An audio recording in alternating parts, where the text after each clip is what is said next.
the drummer starts going crazy towards the end, especially when they're filtering out. He's earning his paycheck. And I think maybe this is it. Maybe he really knew that, like, hey, this is me done here. I'm done after this album, so I'm gonna give it some, so that this earns a lot of money, so I don't have to deal with this shit anymore. Because he really showed up in all of these songs, actually. It's also, they really do well in the intro of this song. You've got 50 seconds, I think, until there's any words at all, and they really build up her entrance. They really, like, they play the music and they're like, hey, bang, this is what we've got right now, and it's a beautiful entrance into the song that she makes, and it wouldn't be so good without the work of the band behind that. It truly is. Again, I refer back to Arcade Fire as well. Both of these bands, the musicians in them have been absolutely incredible. And I know nothing about music in general, but it's wonderful to listen to. It's very good in your ear holes. And if you haven't yet, I would suggest listening to these albums. We're done with Earth Song, and we're going to move on to the next, which is Everlasting Love. Which, wouldn't that be nice? Wouldn't that be nice? But, it exists out there. There's people that have got it. And I think I've got it in many ways. As I did decide to, put myself into a different country.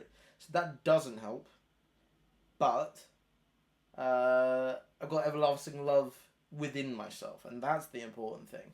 I do love myself, maybe a little too much, but I do love myself. I feel like that's important. And if I didn't, I don't think I would have come out here. I think I needed this. I think I have grown a lot as a person in the short amount of time that I have been here, despite the amount of hardships that I've faced, largely being yeesh. Finding work that wants me out here has been rough. But we shall make that happen. You mark my words. Anyway, your very jobless podcast host shall now get back to it. Everlasting Love.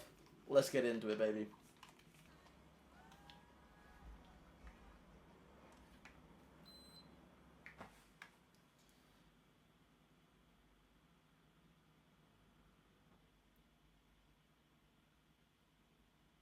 This song is just so soft.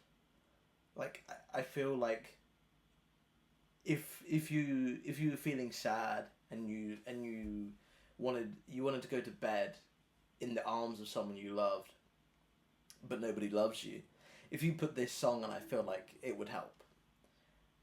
Well, I mean, maybe if nobody loves you, Everlasting Love maybe isn't the best option, but it's that vibe. Her voice sounds like she's cuddling me and telling me everything's gonna be okay. I feel, and I believe her. Everything's going to be okay. I'm like, okay, I'm okay. The music's beautiful. It's very soft. It's the thing. So like through a lot of the other songs, each instrument is doing its thing, and it has moments where it's hard and going crazy. Whereas in this, they all very much take a back seat and just chill the fuck out. And it's okay. Let's just do our thing, Also, I'm pretty sure you can hear these yappy motorbikes going past. And I don't know what it is with them, but it sounds like they're in my room. And it's born a hatred for motorbikes that I never had before. But how can something so small be so fucking loud? You know what I mean? Anyway, let's go back to the chill. Let me put this song back on and chill myself out again.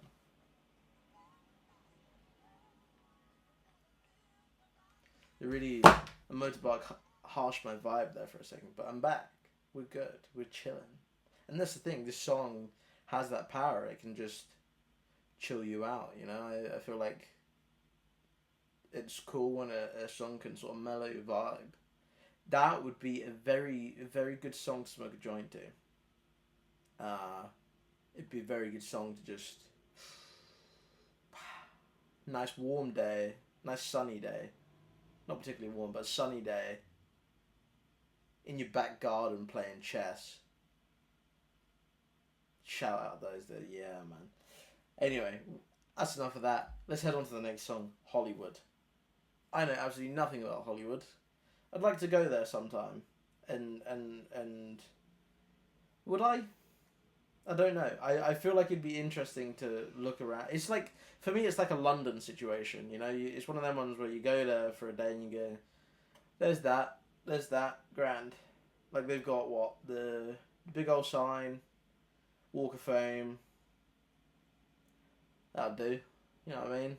And it would tick off the America box. I don't really care about much over there, but it'd be interesting. Actually, that's a lie. I want to do I would like to do a road trip from coast to coast. I think that would be really fun because they've got some beautiful places over there. So that would be cool. I'd like to, I don't know, imagine like a series where, or like some sort of series where like I did like a video in all 50 states or something along those lines, and I had like a van and I'd travel around. That would be awesome. I would really like to do that. Maybe I shall. Maybe that will be one of my goals. Although America does scare the shit out of me. So would I do that? I don't know. Anyway, next song. Let's give it a listen. Again, we're back in a film.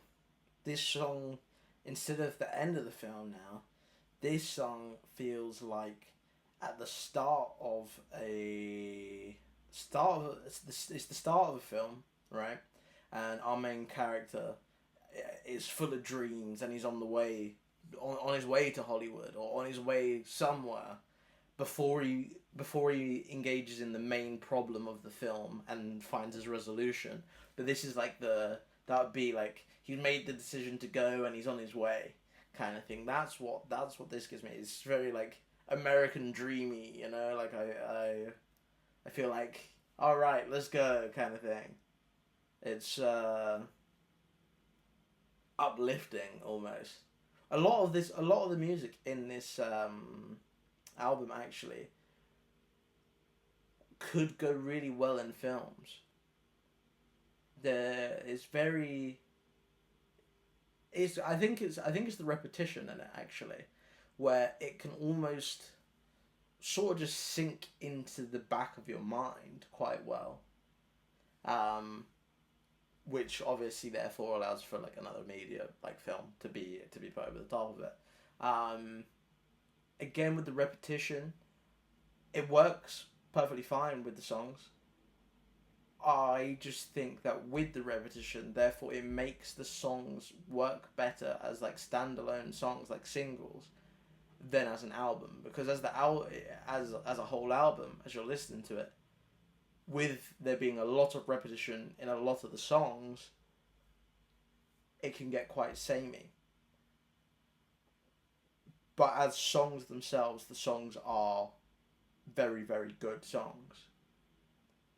So, in that aspect, I enjoyed... this is why, for example, I'm going to reference between albums, I think, as I go along. Obviously, I've only had the two so far, but Arcade Fire, for example, the album as a whole, there's similarities between the songs, but the album works well as an album. Like, you can listen to that back to front and not be mad at it. Whereas this, you can listen to it back to front and not be mad at it. But, like, you could get a few songs in and be like, okay, I want to switch up the vibe which is a shame, especially for Hollywood, because the next song, Magic in Your Eyes, is my favourite of the whole album. So let's get into that, because I want to listen to it. Yeah. Banger. The reason why this is my favourite is when she says, oh, if he would just remain, I'd show him. While she says that, the bass like hugs her voice, and they just like melt into one, and they just, oh, it's just so nice in my eardrums. It's beautiful. Oh. Oh, it goes absolutely crazy. It's a nice short song as well. I say that it's 4 minutes long, so it's not that short, but it feels shorter. The end is pretty. It's not super duper repetitive. It's a bit different of an end to the rest of them, which is probably why I like it quite so much. I'm a big fan because, again, this is a nice chill song. I like within the album how they vary between there being some chill and like groovy songs to being some very heavily funky and upbeat and hard hitting songs. And I like the variance between them. It gives you a nice choice between sort of what sort of vibe you want to go for throughout the album. There's one part in it where she starts going na na na na na, and it really reminds me of Horrid Henry. But other than that, it's an excellent song. Nothing wrong with a bit of Horrid Henry actually involved. I was sent a meme about Horrid Henry the other day. I think Kara sent it to me, and it was about Horrid Henry's parents going to parents' evening at school, and the teacher realising how shit parents they are, and the reason he is how he is because his parents are just terrible to him. And I enjoyed that. I would like to go back and watch Horrid Henry just to like critique their parenting techniques on him. I feel like that would be a funny rewatch. There's many things like that. Many kids like kids programs that I feel would be interesting to rewatch as an adult, for an adult's perspective. Or for example, not that I want to watch like young kids TV, no. But I'm intrigued to watch like when I have a kid myself, for example. I hope I get to. I would be interested to watch the modern kids shows from an adult's perspective. I feel like there's a lot is lost on our younger selves when we're watching them compared to now. For example, I mean, obviously this wasn't like kids, but like at the start it kind of was, but like Avatar: The Last Airbender is some fantastic fiction. And a lot of people won't get into it purely for the fact that it used to be a kids show. But Zuko's redemption arc is one of the best things that we get to see in TV to this day. And I will die on that hill. There's a great many things I die on hills for. A lot of it being that there's so many animated shows, and whether it be animated like Western or anime, that are some of the best shows that you will ever watch in your life, but so many people won't give it a chance because it's animated, and that saddens me and makes me sad. However, that's not the point of this podcast. This podcast is about music. Do I start another one about films and TV shows? Quite possibly, because I absolutely adore them. I just need to figure out how the fuck copyright works, because I don't even know it for this, so doing it with films and TV will be a whole other situation. Let's get on to the next song. Better Days it's called, and give that a little listen to. If you're following along with me, do drop a comment and let me know how you're enjoying the album, what you think about the songs, what one your favourite is. and I'll give them a read and see what you guys are saying. Let's get into Better Days. We always love to get to Better Days. Better Days is always a nice place to be. This very much has the same sort of vibe as the other. Was it Earth song that I said is very much like the end credit sort of song for a film.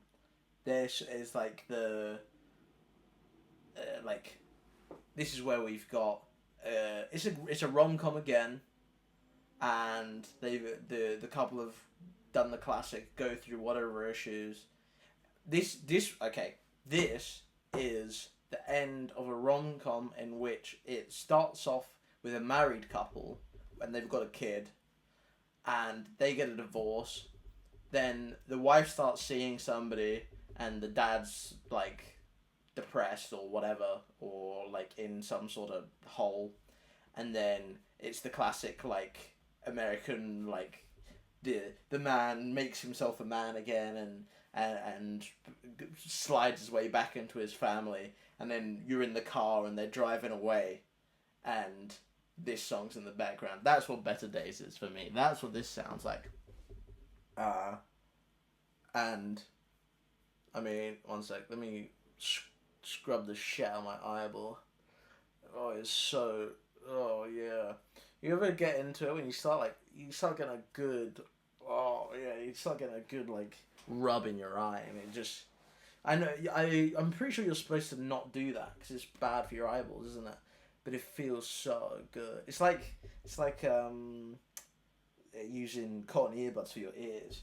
Bad idea, but wow, it's as close as I've been getting to an orgasm any time recently. Anyway, the song, it's got that weird like, is it some sort of windpipey instrument / it sounds like a monkey. The I don't know what sort of instrument that is, but it's in there, and it's funky. I've used the word funky a lot, haven't I? But it's very, I don't know, it gives you some sort of, I mean, it sort of make you a bit jittery, you know? But it works very well with the song. Like, it's not out of place at all, but it's very prominent, it's there, you notice it off the rip. But I'm not mad at it, I like it a lot. It's a good song, solid song, deserves its place in the album, like it fits very well. For me, nothing special. Compared to the other songs, like some of the other songs have their selling points. Like At Midnight comes in funky, bosh, great, and it's got a lot of good things to it. Slow Screw Against the Wall, oh, what a song. Magic in Your Eyes, the bass line along with the voice, that sort of little thing that it has going on there, incredible. A lot of the other songs have something to them, but Better Days is sort of just there. You know what I mean? It's a good song though, but again, it's more of that repetition, and you get to the end of the album and you're started to get okay. I get the point. You know what I mean? But let's move on to the Egyptian song, and the Egyptian song being the final song of the album is the 9th song, I want to say. Yep, 9th song and final song of the album. Let's get into that.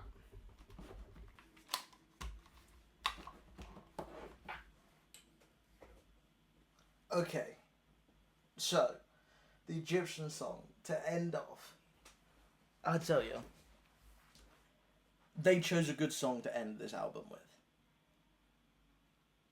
It is, I want to say it's the hardest that Chaka Khan sings throughout all of these songs. She really lets rip on this. So much power in her voice. And so much control and so much power, and it's so good. The band, again, the whole way through the album has been incredible. Really show up again in this song. Like I was saying, the drummer, he knows he's leaving, and he puts in work. He knows his place. He knows where to be. He knows where not to be. It's fantastic. This song, it feels epic. It feels like something big's going on, you know? It feels important. It's a very, very good song. And then you come to the end, and there's a complete vibe switch from the rest of the song to something completely different, which brings me back to the idea of the way that a lot of these songs fit into films. The end of this song, and it being the last song of the album, sounds to me similar to like a 1930s, 1920s black and white movie. The end of one of those movies, that's what the end of this song sounds like. And I really like that, the way that it sort of wraps up on that sort of old ending of a movie note. It's quite, I don't know, it's quite fitting, and it works. Again, with a lot of the rest of them sort of having that filmy vibe to them, it really, really ties in. Obviously, this being an American band in the 1970s, to have a lot of the sort of American filmy pop culture type feel in it makes sense, and it's probably a large reason of why I feel this way, is because like in the media that I consumed, it's born of music like this and films that had that sort of music in it. And I think quite possibly, even if it wasn't these specific songs that were used, a lot of songs would have taken inspiration from these songs to be used for those sort of purposes. And yeah, I've got to say, as a whole, I think this album is better than Arcade Fire's Funeral?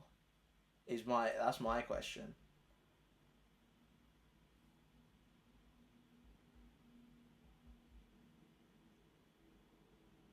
I'm gonna have to say yes.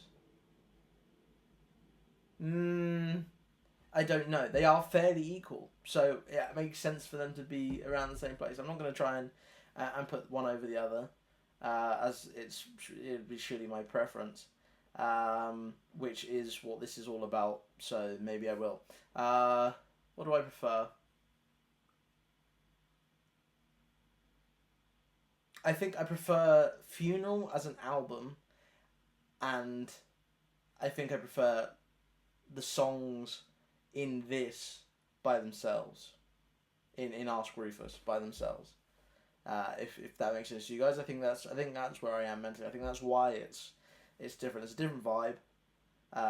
As a whole, the music in this is incredible. The production's incredible.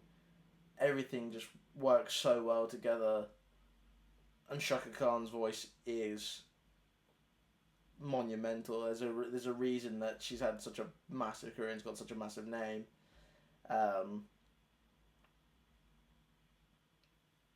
Again, as I said in the last episode, I stated that I originally had the idea to make a tier list or a ranking of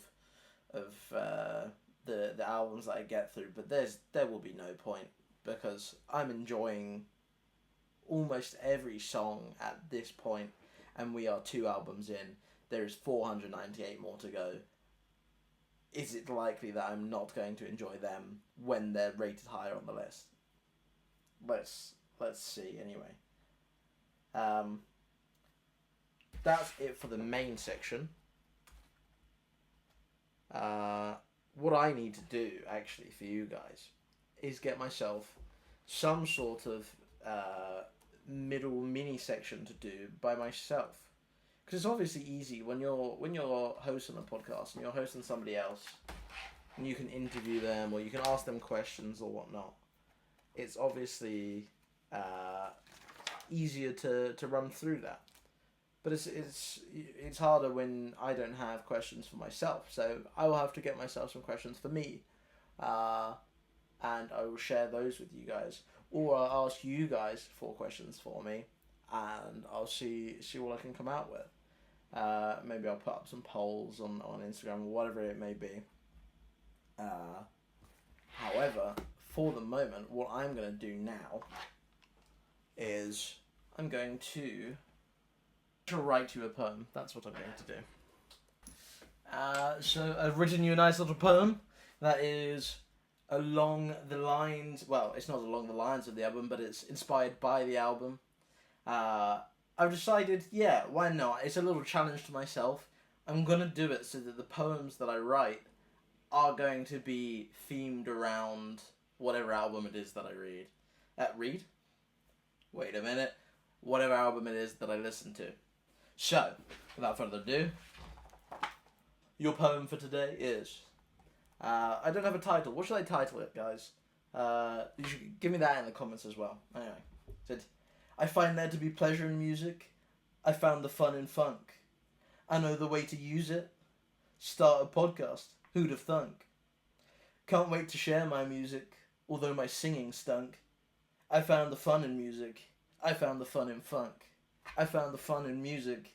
I found the fun in funk. Get a little bit of repetition in there, just like the poem. So that's my poem.